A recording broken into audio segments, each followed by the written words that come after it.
Boa tarde, povo de Deus, que a boa mão do nosso Pai, a graça do nosso Senhor Jesus Cristo, as consolações do Santo Espírito, seja com o povo do Senhor aqui e espalhado pela face da terra.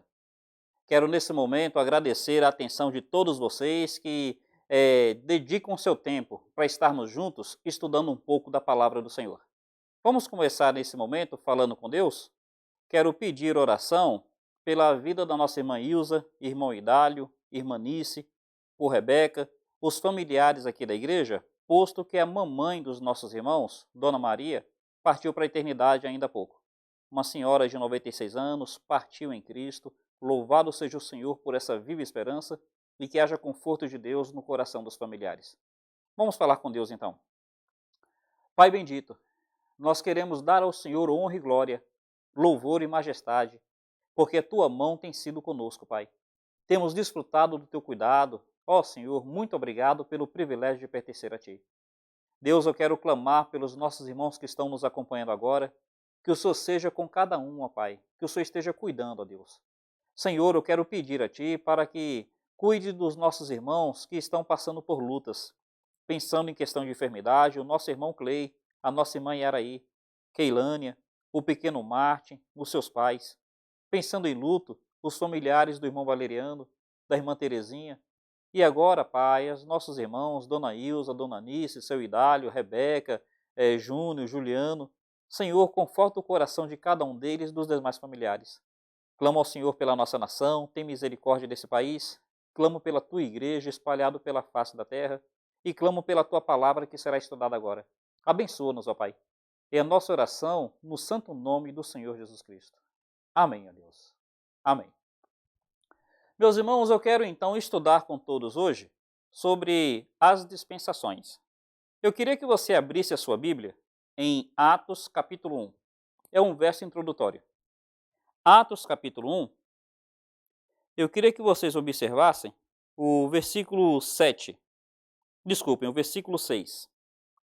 Atos 1, versículos 6 e 7 dizem assim: Então, os que estavam reunidos lhe perguntaram: Senhor, será este o tempo em que restaures o reino a Israel? Respondeu-lhes: Não vos compete conhecer tempos ou épocas que o Pai reservou por sua exclusiva autoridade. Meus irmãos, eu queria usar esse verso aqui introdutoriamente para nós falarmos sobre história bíblica.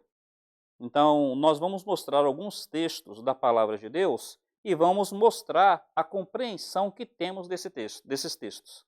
Aí cada um poderá fazer a sua percepção, se esses textos podem realmente ser compreendidos dessa forma, se essas épocas realmente batem com o que vai ser dito aqui.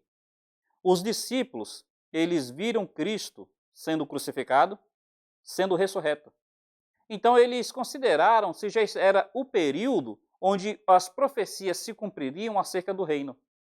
Aí Jesus fala que tem certas coisas que estão na esfera do Pai, que nós não devemos querer saber com antecipação. Mas aqui ele fala tempos e épocas. Então, há tempos e épocas futuras, mas houve tempos e épocas passadas. Eu queria fazer um panorama desses tempos, dessas épocas. Eu queria fazer um panorama das dispensações. Então, quando nós estudamos a Bíblia, nós vemos que houve momentos diferentes na forma de Deus lidar com a humanidade. Houve um momento antes do pecado, outro após o pecado. Antes do dilúvio, após o dilúvio. Antes da Torre de Babel, após a Torre de Babel. Então eu queria estudar cada um desses períodos de uma forma breve, de uma forma bem panorâmica. Eu posso te falar que é muito enriquecedor, que é muito agregador. E o que é importante aqui? Ter a sua Bíblia aberta e os seus olhos atentos aos textos e às considerações que serão feitas a partir dos textos. Vamos então estudar a palavra, nos enriquecer, nos banquetear nesse manjar precioso dado por Deus ao seu povo. Abram, por favor, em primeiro lugar, a Bíblia em Gênesis capítulo 2. Gênesis capítulo 2, versículo 25. Gênesis 2, verso 25, diz assim: Ora, um e outro, o homem e sua mulher estavam nus e não se envergonhavam. Meus irmãos, o primeiro momento da história bíblica, considerando a humanidade, é o momento do Éden, quando Adão e Eva foram criados. Deus, ao considerar a criação de Adão, ele disse: façamos o homem à nossa imagem, conforme a nossa semelhança. Então o homem foi criado para refletir quem Deus é no seu caráter. Deus é santo, o homem foi feito para refletir a santidade de Deus. Deus é amor, ele é graça, ele é justo. O homem foi feito para refletir o amor, a graça, a justiça de Deus. E então, a Bíblia nos fala que Adão e Eva, ali no Éden, Éden quer dizer delícias, ali no paraíso, eles estavam nus e eles não se envergonhavam. Isso não era um problema para nenhum dos dois. Qual foi o primeiro momento da história do homem? Foi um momento caracterizado pela inocência. Essa é a primeira dispensação, a dispensação da inocência. Então, Adão não tinha pecado, Eva não tinha pecado. Os dois eram totalmente puros, totalmente santos. Não havia maldade no coração de nenhum dos dois. Primeiro momento da história do homem, inocência. Deus, ele vinha ao homem na viração de toda a tarde. Não havia nenhuma barreira para a comunhão do homem com Deus. E Deus, então, se manifestava livremente ao homem. Deus coloca para Adão a seguinte responsabilidade. No que ele lavrava a terra, Deus disse para ele assim: de todo fruto que há na terra, você pode comer. Capítulo 2, verso 17. Mas do fruto do conhecimento do bem e do mal, não coma, porque se comerdes, com certeza morrerás. Então, qual foi a responsabilidade de Adão e Eva no período de inocência? Uma obediência livre e espontânea a Deus. Eles só precisavam obedecer. Confiar no que Deus está dizendo. Não coma, porque se você comer, você será o maior prejudicado. Veja, o não de Deus foi um não protetor. Ele protegeu Adão e Eva com esse não. Não coma, porque se comer, você é quem vai sofrer duras consequências. Como é que era a situação de Adão e Eva? Inocência. Qual era a responsabilidade deles? Obedecer, confiando de forma livre e espontânea. E, meus irmãos, o que nós sabemos que aconteceu? Adão e Eva falharam. Eles foram incrédulos. Veja, sempre o homem precisou confiar na palavra de Deus. Deus disse: não coma, porque se comer, morrerás. O homem precisava obedecer por fé. Então, confiar que Deus disse que morreria. Já que Deus falou, não coma, eu devo confiar e obedecer sem comer. Só que a serpente chega em Eva e fala: é mesmo que morrereis? Não, você não vai morrer. Pelo contrário, Deus sabe que se você comer, seus olhos se abrirão e você será semelhante ao Altíssimo. Percebe que Eva tinha que escolher entre confiar na palavra de Deus ou confiar na palavra do diabo? Na palavra da serpente? Eva duvidou da palavra de Deus e desobedeceu. Então, qual foi a falha de Adão e Eva? Incredulidade, desobediência, rebeldia. Meus irmãos, Adão e Eva falharam no período da inocência. Eles foram incrédulos, eles foram desobedientes, eles foram rebeldes. Esta é a situação daquela dispensação. Veja bem o que vai acontecer então. Adão e Eva, no que pecam, eles então percebem que estavam nus e eles fazem folhas de figueira para vestirem, fazem roupas com folhas de figueira para se vestirem. O que aconteceu? Eles antes estavam nus e não se envergonhavam, porque eles eram inocentes. Mas agora eles saíram da fase da inocência. eles percebem que há um problema com eles. Eles estão nus e querem resolver esse problema à sua própria maneira. Deus vem ao encontro deles, porque Deus não mudou o seu agir. Foi o homem que não mais respondia ao agir de Deus. Deus vem ao encontro de um homem e o homem se esconde. Então ali está encerrando o período da inocência. Deus então expulsa Adão e Eva, e Deus não permite que Adão e Eva tenham acesso à árvore da vida para não viverem eternamente na situação de pecado. Para não viverem eternamente expulsos da presença de Deus. O fato de Deus proibir comer da árvore da vida foi uma manifestação de misericórdia com Adão e Eva. Já imaginou? Se o homem vivesse eternamente no seu pecado, não seria algo terrível? Meus irmãos, imagine uma pessoa viver eternamente escrava desse pecado. Seria algo terrível. Seria realmente abominável. Então ali acaba a dispensação da inocência. O que vai acontecer então? O homem agora vai entrar num momento de consciência. Ele sai da inocência e ele vai para a consciência. Por que isto? Qual foi a árvore que eles comeram o fruto? Conhecimento do bem e do mal. Então agora eles têm consciência prática. Eles têm conhecimento prático do que é o bem e do que é o mal. Esse novo momento na vida deles, eles devem agora ter a seguinte responsabilidade. Já que eles conhecem o bem, eles devem praticar o bem que eles conhecem. E já que eles conhecem o mal, eles devem evitar o mal que também conhecem. Percebe esse novo momento? Antes, eles, inocentes, tinham uma inclinação natural para obedecer a Deus. Mas agora, conscientes na prática, eles têm uma luta dentro de si. Se vão obedecer a Deus ou se vão tão somente viver na rebeldia do próprio coração. Veja se não é assim que a Bíblia fala acerca desse momento. Olha o capítulo 4 de Gênesis. Só para a gente perceber que era um momento de consciência, o capítulo 3, verso 7, diz assim: abriram-se então os olhos de ambos e perceberam que estavam nus. Saíram da inocência, foram para a consciência.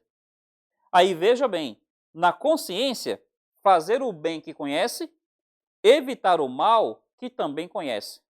Olha o capítulo 4, o verso 7. Deus chega até Caim e Deus diz assim para Caim: se procederes bem, não é certo que serás aceito?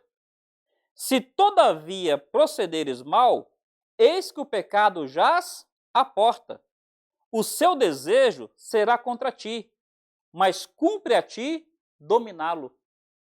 Meus irmãos, é um novo momento na história da humanidade. É uma nova dispensação. Ele não mais é inocente, inclinado para o bem. Agora ele é consciente. E nessa consciência, ele deve praticar o bem que conhece e evitar o mal que também conhece. Esse 4, verso 7, é muito claro. Leia de novo. Permita que esse verso abra os seus olhos. 4, verso 7. Se procederes bem, não é certo que serás aceito? Praticar o bem que conhece. Se procederes mal, se todavia procederes mal, eis que o pecado jaz à porta. O mal que eles também conheciam. E agora tem um detalhe. Porque eles estão separados de Deus, porque agora eles são seres pecadores, o texto fala: o seu desejo será contra ti. Na inocência, a inclinação natural é para o bem.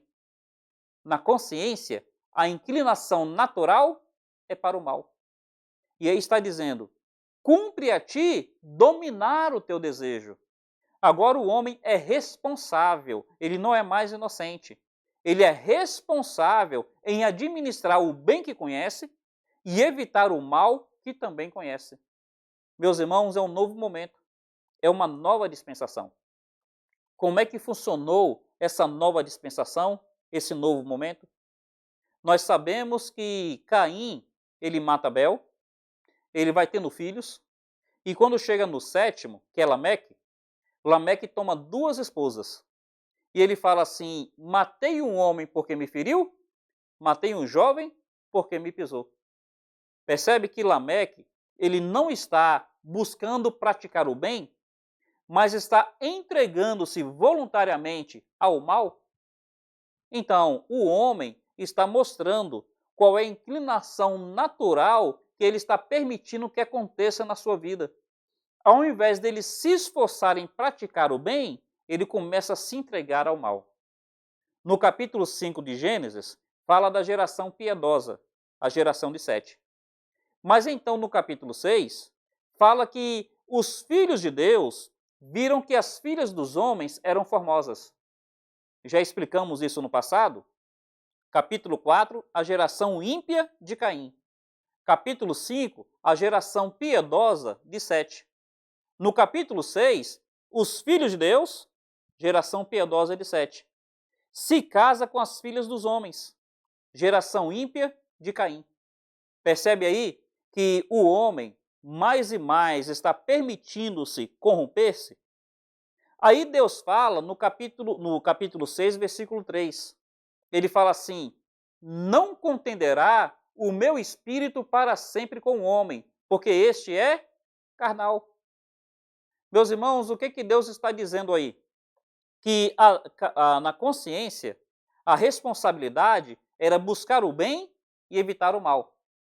Só que os homens mais e mais estavam se entregando ao mal. Aí Deus fala assim: o meu espírito não contenderá, não ficará dando murro em ponta de faca com o homem. O homem é carnal, então ele vai viver apenas 120 anos. Deus está decretando o juízo.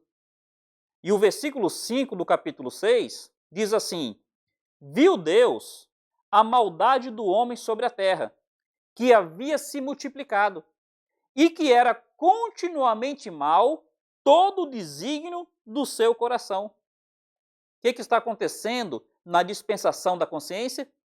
Deus havia dito: se procederes bem, serás aceito. Deve praticar o bem que conhece.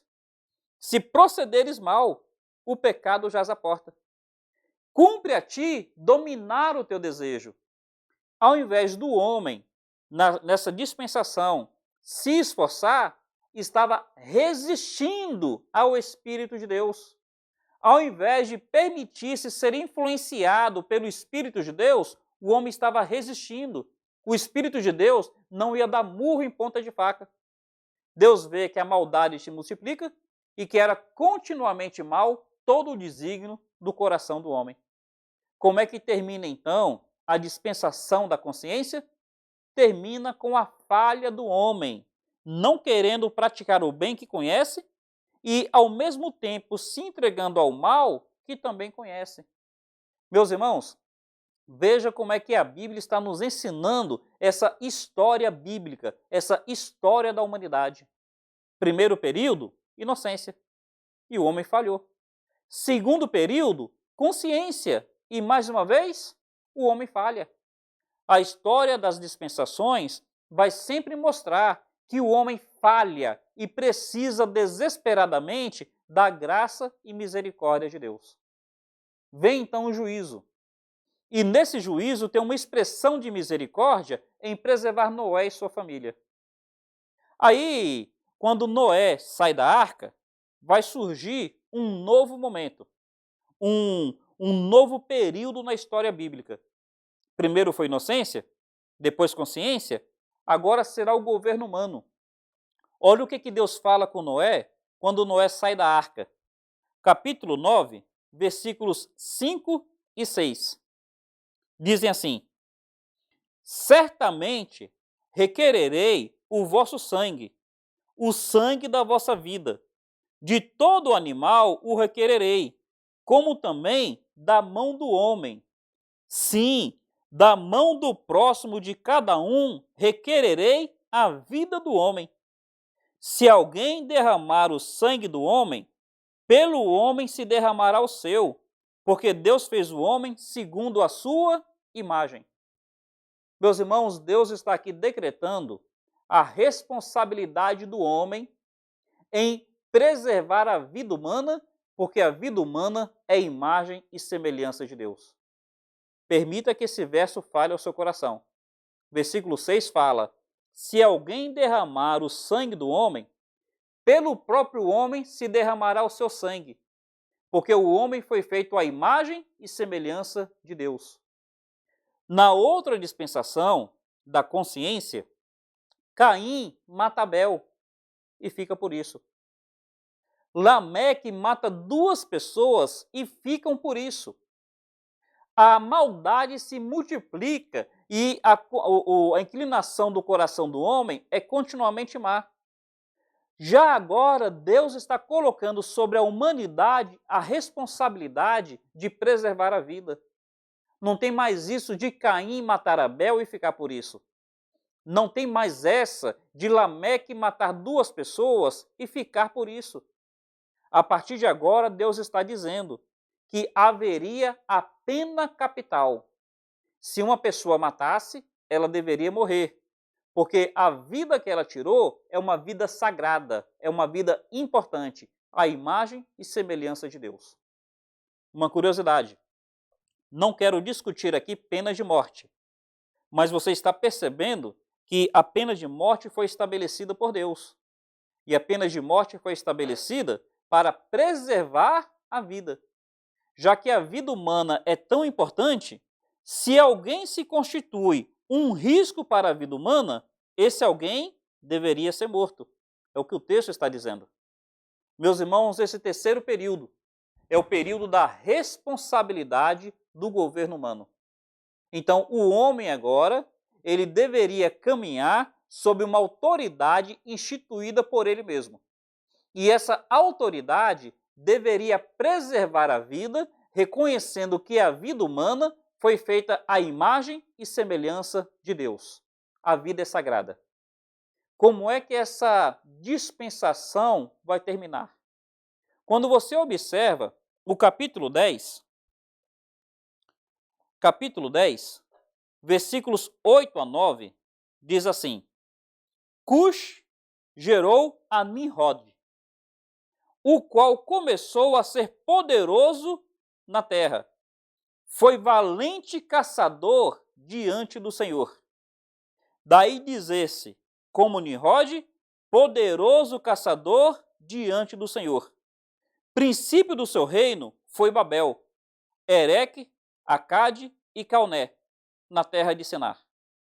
Então, governo humano. Surgiu uma pessoa que se destacou entre as outras. Essa pessoa tinha um governo sobre as outras, esse Nimrod. Está dizendo que Nimrod foi um poderoso caçador. Se fosse um poderoso caçador diante das pessoas, ele caçaria animais. Então ele deveria ter caçado o rinoceronte, caçado o leão, caçado um dinossauro. Mas como está dizendo que ele foi caçador diante do Senhor, o Senhor não falou que a vida humana precisava ser preservada? Então, duas possibilidades. Ou ele caçava aqueles que matavam os homens, por isso que fala que ele era caçador diante do Senhor, então ele julgava. Já que esse assassinou, ele então julgava aquele que assassinou. Um caçador de recompensas, se a gente quiser colocar assim. Ou então ele foi um assassino. Foi alguém que matou outras pessoas. O fato é que o texto diz que ele foi um caçador diante do Senhor. Ou ele estava praticando a pena de morte instituída por Deus, ou ele estava violando o princípio que Deus deu de não matar e cometendo assassinatos. Fato é que esse Nimrod, ele se destaca. Ele se tornou, então, o rei de Babel. E o que vai acontecer no capítulo 11? Haverá, então, a instituição da Torre de Babel. E nessa Torre de Babel, eles falam assim, olha, vamos construir uma torre que chegue até os céus para que nós não nos espalhemos pela terra e fazermos o nosso nome conhecido. Deus havia dito, quando Noé saiu da arca, que era para que eles se espalhassem pela terra. A Torre de Babel, ao invés de espalhar-se, quer concentrar-se em torno da torre.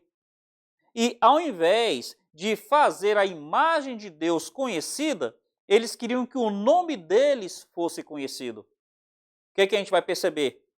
Que a dispensação do governo humano também falha, porque ao invés de manifestar a importância do nome de Deus, da imagem de Deus na terra, concentra-se com o seu próprio nome, quer glorificar a si mesmo. E Nimrod, tudo indica, que acabou sendo alguém que, ao invés de preservar a vida humana, infelizmente, oprimia a vida humana. A tradição fala que a construção da Torre de Babel se deu por meio da morte de muitos escravos. O que a gente vai percebendo aí? Que, mais uma vez, o homem falha na responsabilidade que Deus põe sobre ele. Deus, então, vai trazer o juízo. Qual o juízo que Deus traz? O Senhor confunde as línguas dos homens. Até então, era um único povo, uma única pessoa que se destacava sobre todos os homens. A partir de agora, o Senhor forma diversos povos. O Senhor forma diversas línguas. E ao invés de ter um único governo, começa a ter vários povos, cada um com o seu governo. E aí o que acontece? Antes, sendo um único povo, eles tinham uma única referência de Deus. Mas agora, sendo vários povos, cada um vai seguir o seu conceito de divindade. Daí a ideia de confusão. A confusão no falar um com o outro, a confusão na maneira de se relacionar com Deus. Cada um com a sua divindade. O que a gente vai percebendo? O que a palavra do Senhor vai nos explicando nessa história bíblica? Que cada um desses períodos teve um destaque específico. O homem tinha uma responsabilidade e o homem vai falhando nas responsabilidades dadas a ele. Então, sempre o homem falha naquilo que Deus coloca diante dele. O que a gente vai seguindo então adiante? Capítulo 12, versículo 1, Deus agora vai destacar Abraão dentre todos os povos. Deus chama Abraão e Deus fala assim, 12, versículos de 1 a 3. Ora, disse o Senhor a Abraão, sai da tua terra, da tua parentela, da casa de teu pai, e vai para a terra que eu te mostrarei. A ti farei uma grande nação, te abençoarei, te engrandecerei o nome, sê tu uma bênção. Abençoarei os que te abençoarem, amaldiçoei os que te amaldiçoarem. Em ti serão benditas todas as famílias da terra. Meus irmãos, Deus chama Abrão no meio de todas aquelas pessoas e todos aqueles povos. E Deus fala que através de Abrão, todos os povos seriam abençoados em algum momento. Percebe que os verbos que Deus usa estão todos no futuro? Observe bem a colocação que ele faz. Vai para a terra que te mostrarei. Futuro. Farei uma grande nação. Futuro. Abençoarei, engrandecerei. Futuro. Abençoarei os que te abençoarem. Amaldiçoarei os que te amaldiçoarem. Percebe que os verbos todos estão no futuro? Em ti serão benditas todas as famílias da terra. Mais uma vez, futuro.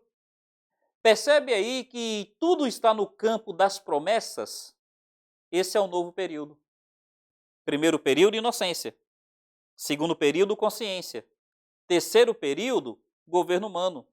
Quarto período, ou dispensação, se quiser chamar dessa maneira, promessa. Agora é um período de promessas. Abraão deveria sair da sua terra confiando na promessa. Ele deveria criar o filho dele confiando na promessa. Deveria levar o filho a passar para o próximo filho a certeza da promessa. E os filhos deveriam passar dessa maneira aos seus outros filhos. Por isso que a gente chama que é o período das promessas ou o período dos patriarcas. Meus irmãos, esse foi um período muito precioso, foi um período muito singular. Enquanto que na inocência era uma questão individual, enquanto que na consciência uma questão individual, enquanto que no governo humano uma questão coletiva, agora no período das promessas é um povo para abençoar os demais povos. É Deus fazendo de Abraão uma grande nação para abençoar as demais nações. Isso tudo no campo das promessas.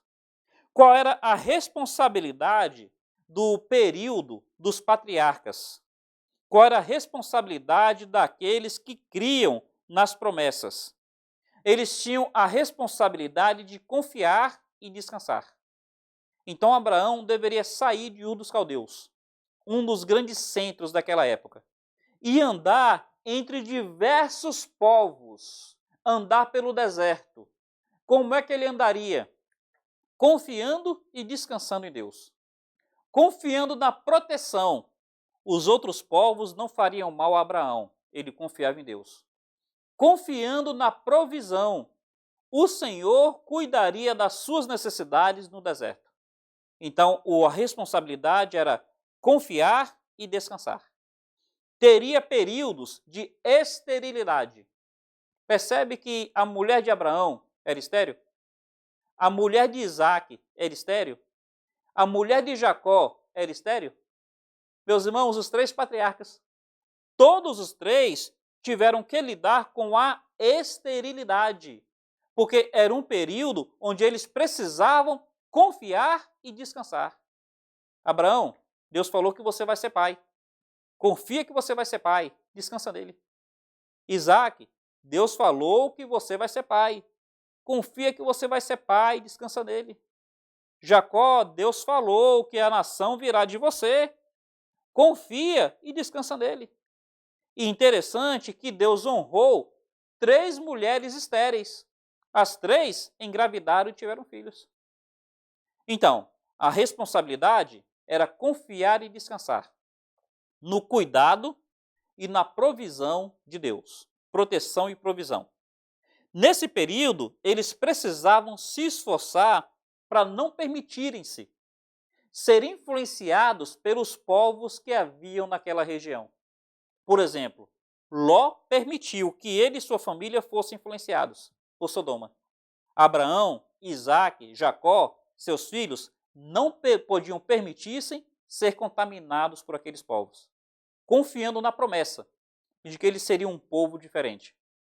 Outra responsabilidade que eles tinham é de não permitir fincar raízes em nenhum daqueles locais. Eles deveriam ser peregrinos, ora aqui, ora ali, ora acolá. Percebe então como é que era esse período? Algumas pessoas às vezes questionam se o período dos patriarcas era diferente. Claro que era. Havia uma responsabilidade sacerdotal do pai para com a sua família ou para com o seu clã. O pai fazia sacrifício pelos familiares. Um exemplo disso é Jó. A Bíblia não fala que Jó sacrificava pelos filhos? E aí o que o pai fazia? O pai, quando chegava numa certa idade, ele ungia, ele separava o primogênito para ser sacerdote no lugar dele.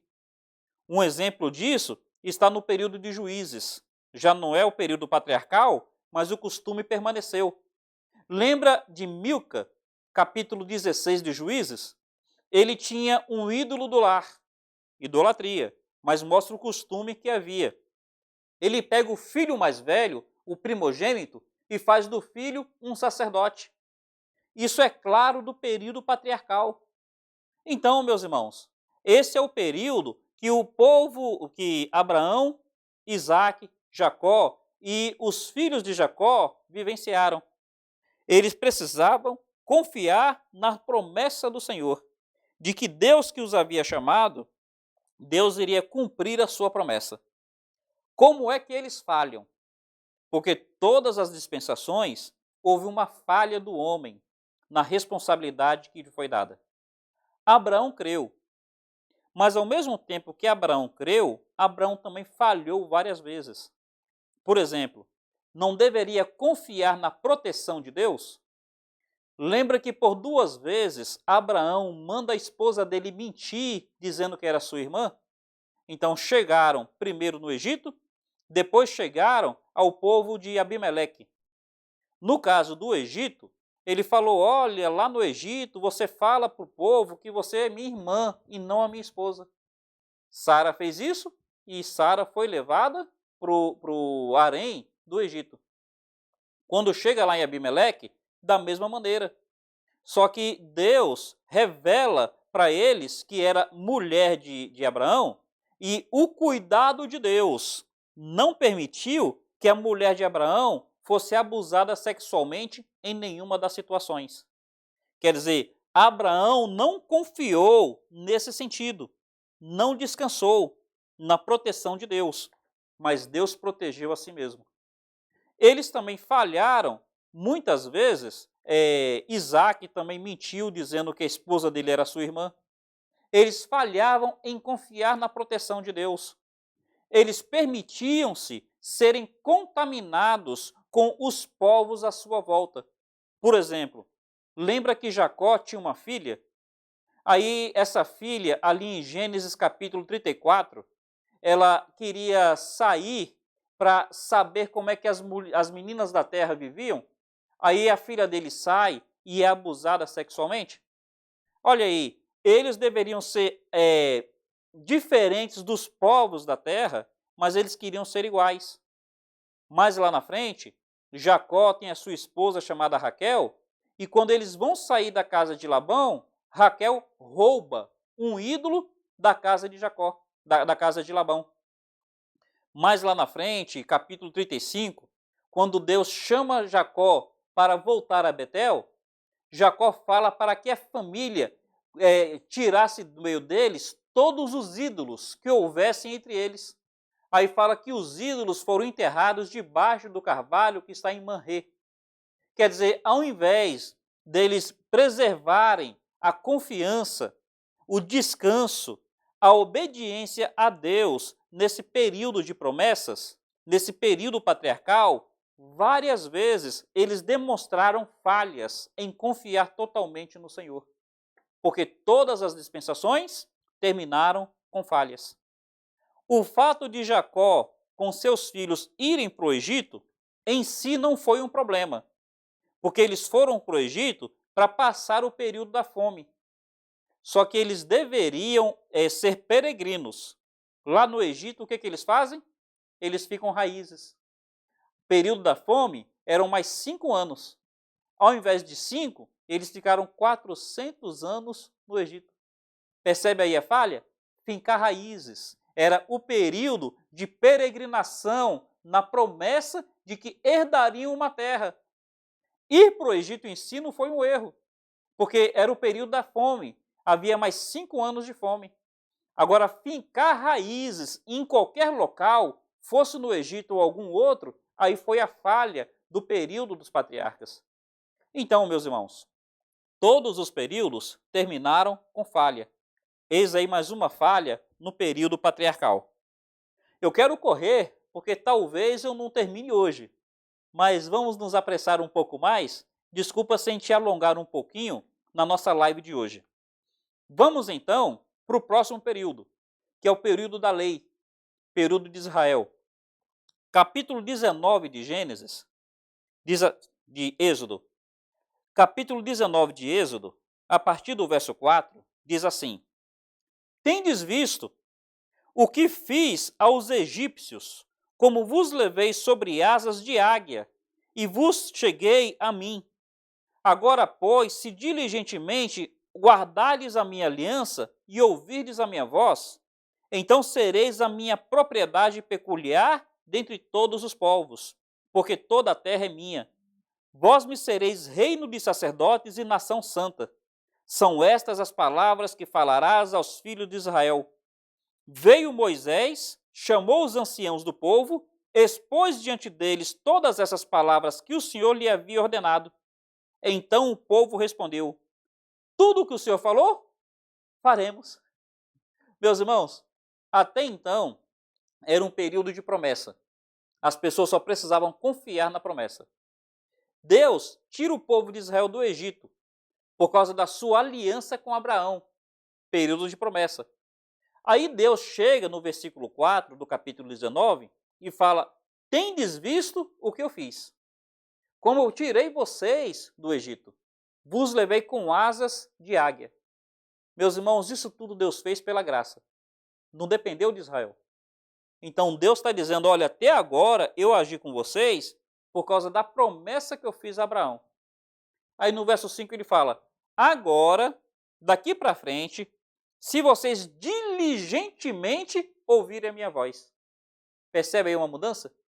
Diligentemente ouvirem a minha voz, então sereis meu povo peculiar. O que o povo responde? Tudo o que o Senhor falou, faremos. Meus irmãos, o povo está entrando num novo momento, o momento da lei. Se, uma curiosidade, hoje é dia 9 de julho, veja o estudo que a gente fez no dia 8 de julho, na noite de ontem. Está aí no YouTube também. Nós falamos exatamente sobre isso. Antes desse momento, Deus não tinha pesado a mão sobre Israel em situação alguma. O povo já tinha murmurado perto do Mar Vermelho, já tinha murmurado pela falta de pão e pela falta de água. Deus supriu sem pesar a mão. Mas agora que o povo está entrando numa aliança de lei, sempre que o povo murmura daqui para frente, Deus vai suprir, mas também vai pesar a mão. Então, a nova aliança é a aliança onde depende da obediência do povo. O povo tem que cumprir tudo o que o Senhor falou. Meus irmãos, esse é um período que acaba sendo um divisor muito grande. Israel, pela lei, deveria ser um referencial entre os gentios. Os gentios deveriam olhar Israel. E conforme Israel cumprisse a lei, os gentios perceberiam que o povo de Israel é um povo diferente deles. Israel é um só Deus, o Deus único e verdadeiro. Os gentios, diversos deuses. Deuses feitos pelas mãos, deuses falsos. Então, pelo cumprimento da lei, Israel mostraria que era um povo santo, que era um povo que cuidava dos seus necessitados, que cuidava das suas viúvas, dos seus órfãos, dos seus idosos. Que era um povo onde o rico não oprimia o pobre. Era um povo que não praticava as imundícies alimentares e outras que os gentios praticavam. Então, pela lei, o povo de Israel mostraria que era um povo diferente.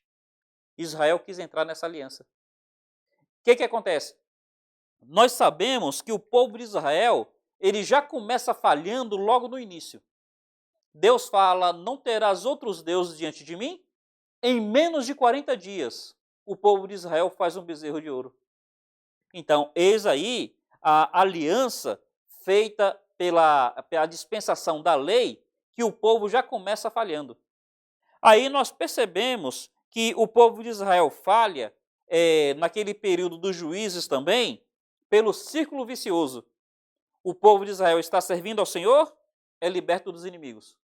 Conforme a liberdade, o povo abandona o Senhor. Os inimigos vêm e oprimem Israel. Aí Israel clama ao Senhor e o Senhor os liberta. Libertos, mais uma vez Israel abandona o Senhor e abraça outros deuses. Então, o livro de Juízes vai mostrando também que o povo tem um círculo vicioso de abandonar a Deus. Período dos reis, conforme o rei era piedoso, o povo era piedoso. Quando o rei era ímpio, o povo era ímpio.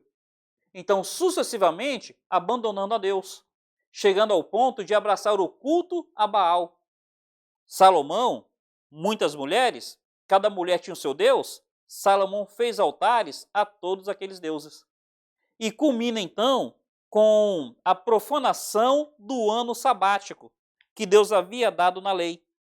Por isso que o cativeiro babilônico foi de 70 anos, porque eram os 70 anos sabáticos que Israel nunca guardou desde que passou a possuir aquela terra. O que a gente vai vendo aí? Que mais uma dispensação termina em falha por parte do povo de Israel.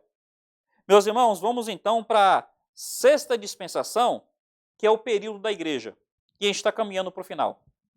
como é que é a dispensação da igreja. Jesus, quando ele vai instituir a ceia, ele fala, Mateus 26, versos 27 e 28.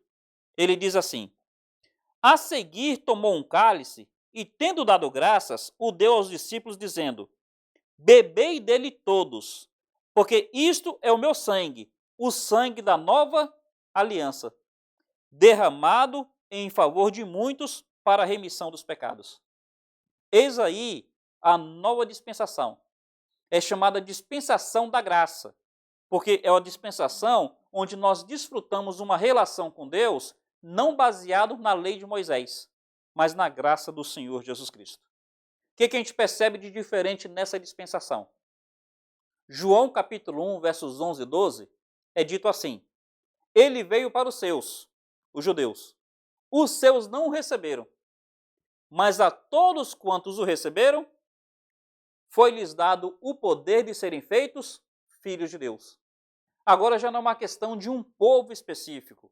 É pessoas de todas as nações que formam essa nova realidade, esse novo grupo, esse novo povo que é chamado de igreja. É composto de judeus e de gentios. Qual é a responsabilidade da igreja? Qual é a responsabilidade dessa dispensação? Então, Deus, ele faz com que a igreja se torne o referencial dele no mundo. Jesus falou: recebereis poder ao descer sobre vós o Espírito Santo e ser-me-eis testemunhas, tanto em Jerusalém, quanto Judéia, Samaria e aos confins da terra. Ele fala isso antes de subir ao céu. Ele diz: ide por todo mundo, pregai o evangelho a toda criatura. Então, a igreja, ela tem a seguinte responsabilidade: preservação da doutrina. Por isso que a Bíblia fala que a igreja é coluna e baluarte da verdade. 1 Timóteo 3, capítulo 15. Capítulo 3, versículo 15. A igreja tem a responsabilidade da fé.